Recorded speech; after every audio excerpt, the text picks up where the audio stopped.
84 لعب ابطال الكؤوس مع المقاولين في نفس البطوله. طيب في الدور 32 لعبنا مع مين؟ الكلاس المغربي او الحليب المغربي، جمعيه الحليب المغربي او اللي كان بنقول عليها كلاس. لعبنا الماتش الاولاني هناك وكسبنا. لا لعبنا الماتش الاولاني هنا كان بعد ماتش كان بعد كاس 84 على طول.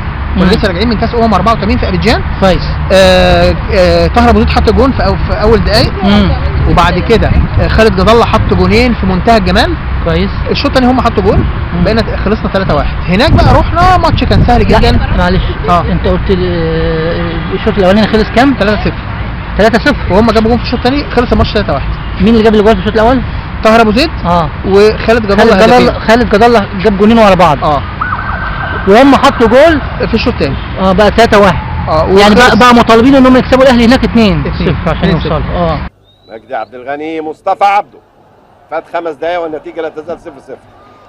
ماشي لعلاء، يلعبها بالعرض، انما جول كيبر.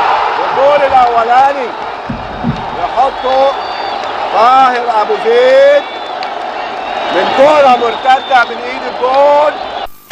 يحطه طاهر ابو زيد من كوره مرتده من ايد الجول، ويتابع يجيب الجول الاولاني بعد 6 دقايق.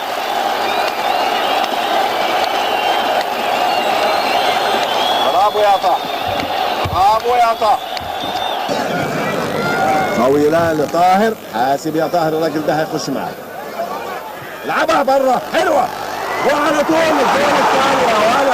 يا ولد يا خالد يا خالد، يا سلام يا سلام عليك يا طاهر، والله تسوى طول الدهب يا ابني.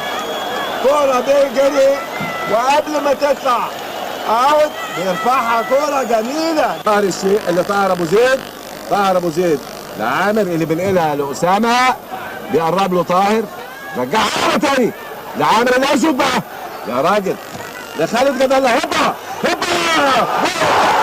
قلت هوبا يعني هوبا،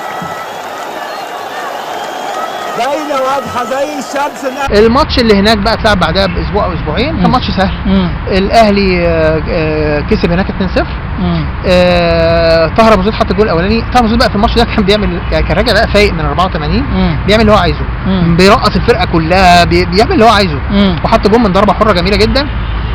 الشوط الثاني حصل حاجه مش ظريفه، ان طاهر ابو زيد كان بيلعب بدلع شويه، ففي كوره رجعها بكعب رجله قصيره، حسام البدري اضطر يعمل عليها تاكلينج، اتصاب وجاله فيها صليبي. حسام البدري جاله فيها صليبي وخرج، ونزل مين بقى؟ حمدي ابو راضي. اول ما نزل حط جول. حلو. حمدي ابو راضي كان لا، وميزه ركب ميزه حمدي ابو راضي ان هو كان هداف، يعني كان مدافع لكن بيعرف يجيب اجوال، وكان بيزيد مع المهاجمين، وكان بيعمل حاجات كان عنده الملكه دي. بس خلص 2-0. وكان ساعتها في حاجه جميله بقى، ان المنتخب لما كان في كاس والخطيب كان فين ساعتها؟ لا، كان مصاب من كاس الامم. 30 من مارس الماضي ب3 أهداف مقابل هدف واحد.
في حاجه لذيذه قوي. المنتخب لما كان في كاس الامم ساعتها، الجوهري خد الاهلي وراح عمل معسكر في الاردن، ولعب ماتشات حلوه قوي في الاردن. طبعا كان مدرب المنتخب ساعتها عبد صالح الوحش. الجوهري كان بيدرب الاهلي، عمل معسكر حلو قوي في الاردن. تالق فيه مين بقى؟ لان هو ما كانش يخطر بباله ان الدوري هيكتمل من غير الدوليين، فهو اعد اللعيبه في المعسكر ده وهو مش عارف ان الدوري هيكمل من غير الدوليين. ايوه معايا؟ ماشي يا شريف. فالمهم يعني مين بقى تألق في المعسكر ده؟ شوبير، أسامة عربي، ضياء السيد، حمدي ابو راضي، اللعيبه اللي هيعتمد عليها بعد كده. ومصطفى عبده تألق جدا في المعسكر ده اللي بيه رجع المنتخب تاني مع عبده صالح الوحش وراح لوس انجلوس.